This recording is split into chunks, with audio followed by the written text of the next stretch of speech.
The morning light streamed through the window of our Brooklyn apartment, casting a warm glow on the clutter of design magazines and fabric swatches scattered across the dining table.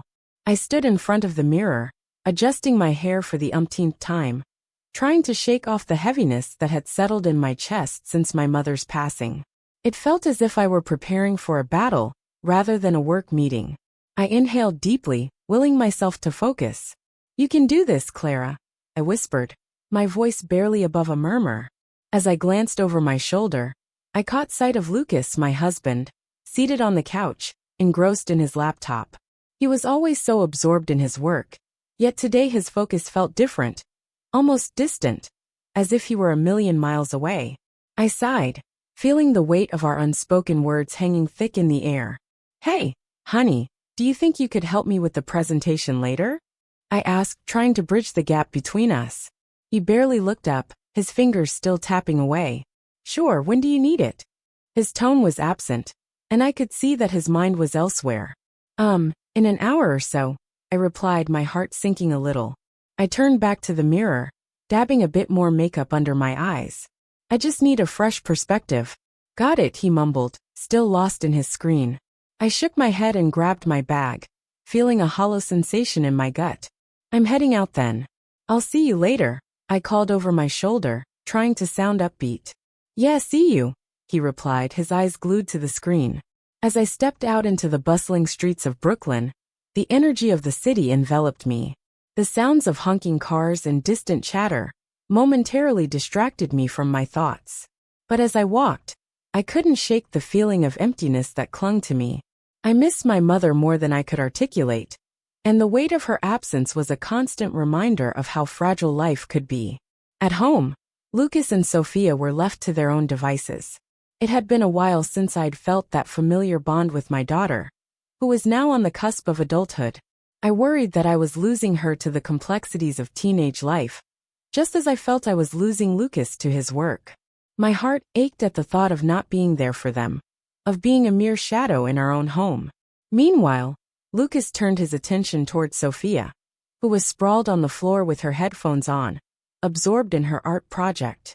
"Hey kiddo," he said, his voice warm and inviting. "What are you working on?" Sophia looked up, pulling her headphones down around her neck. "Just some sketches for school. Want to see?" Her eyes sparkled with excitement, a sight that momentarily lifted the weight from Lucas's shoulders. "Absolutely. Let's take a look," he said, leaning in closer. They began to discuss her ideas, their laughter filling the room. I paused outside the door, torn between pride and a strange sense of unease. I couldn't pinpoint why, but the easy camaraderie between them felt like it was crossing an invisible line. "Dad, do you think I should add more color here?" Sophia asked, her brow furrowed in concentration. "I think it needs a bit of pop. Maybe something bold like red or yellow," Lucas suggested, his voice animated. Their laughter echoed in the hallway, and I felt a pang of loneliness wash over me. It was as if I was an outsider in my own family. My phone buzzed, pulling me back to reality. It was Marissa, my best friend. "Are you free to talk later?" The message was simple, yet it felt like a lifeline. "Yeah, I'll try to call you after my meeting," I replied, my fingers hovering over the screen. I needed to vent, to let out everything I was holding inside. But for now, I had to focus on work. As the day unfolded, I found myself sitting in a conference room, surrounded by colleagues. Our discussion about design trends felt like a distant echo compared to the whirlwind of emotions I had left behind at home. Despite my efforts to concentrate, my mind kept drifting back to the laughter I had heard moments before leaving. Was it just a father and daughter bonding, or something more? I pulled out my phone, glancing at the screen. I had a text from Marissa again, suggesting we meet. "I really need to talk," I typed back, feeling the weight of my thoughts pressing down on me.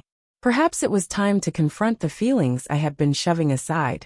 Little did I know, the answers I sought were waiting for me back at home, entangled in the very fabric of our lives. As I settled into the cozy corner of the cafe in Soho, the aroma of freshly brewed coffee enveloped me, both comforting and suffocating. Marissa had already snagged a table by the window, her familiar face lighting up as she waved me over.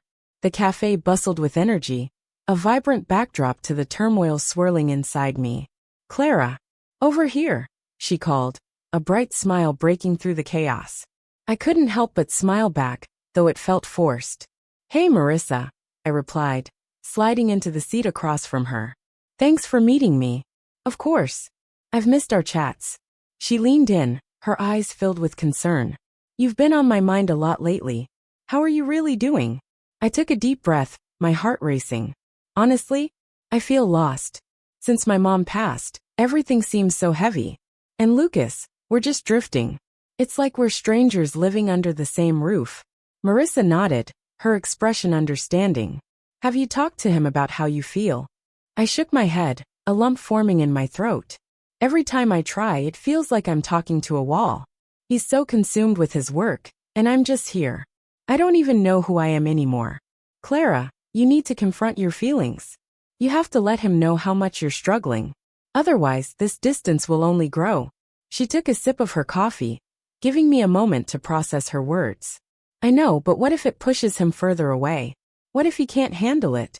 My voice wavered, and I felt the sting of tears threatening to spill over. "Clara, you're not responsible for his reactions. You deserve to be heard. And if he truly loves you, he'll want to understand." Marissa's tone was firm yet gentle, and I felt a flicker of determination stir inside me. "Maybe you're right. I need to find the right moment. It's just so complicated with everything going on with Sophia too. She's changed so much lately, and I feel like I'm losing her as well." "Have you talked to her?" Marissa asked, her brow furrowing. I sighed, glancing out the window at the bustling street. "Not really. I'm worried about pushing her away. She's at that age where everything feels intense. I just want her to be happy." Marissa reached across the table, squeezing my hand. "You can't carry this alone, Clara. You need to be open with her too. Maybe she's feeling lost as well. You can help each other. Maybe." I felt a wave of gratitude for her support wash over me. "Thank you, Marissa. I really needed this." As we chatted, Marissa opened up about her own struggles post-divorce. I thought I knew who I was, but losing that piece of my life shattered me. I had to rediscover myself, find out what makes me happy outside of being someone's wife. I listened intently, feeling a spark of hope ignite within me. "How did you do it?" "It wasn't easy. I started by doing things I loved, things I put aside for years. And I surrounded myself with people who uplifted me. It takes time, but you'll get there." Her words resonated with me, and I realized I hadn't allowed myself to dream in a long time. "I want that too. I want to find myself again," I admitted, a newfound determination bubbling within. "I want to feel alive." Marissa smiled, her eyes twinkling. "Then do it. Make a list of things that make you happy, and start small. You deserve to feel joy, Clara." I nodded, feeling a sense of clarity emerging from the fog of my thoughts. Our conversation flowed easily, and for the first time in weeks, I felt lighter. But as I left the cafe, my heart sank at the thought of returning home. When I stepped through the door of our apartment, an unsettling feeling washed over me. The air felt thick, charged with something I couldn't quite grasp. I caught a glimpse of Lucas and Sophia in the living room, their laughter ringing out like an unfamiliar melody. They shared a look, a moment that lingered just a heartbeat too long, and my stomach twisted into knots. "Hey, Mom," Sophia called out, her voice cheerful, but I felt a chill run down my spine. "Hey, sweetie," I managed to reply, forcing a smile as I stepped further into the room. "What are you two up to?" "Oh, just looking at some old photos," Lucas said, his eyes darting to Sophia before returning to me. "Want to join?" I hesitated, suspicion creeping in. "Sure," I said slowly, though my heart raced. Something was off, and I couldn't shake the feeling that I was stepping into a world where I no longer belonged. The gallery hummed with the energy of art lovers, their conversations blending into a soft murmur that echoed off the high ceilings. I leaned against a wall, staring at a massive canvas that seemed to swallow the light. The bold strokes and chaotic colors mirrored the turmoil I felt inside. I could almost hear the whispers of my past mistakes in the brushwork, each drip of paint a reminder of betrayal, my own and others. "Jake, you okay?" A voice pulled me from my reverie. I turned to see Lena, an old acquaintance, her brow furrowed with concern.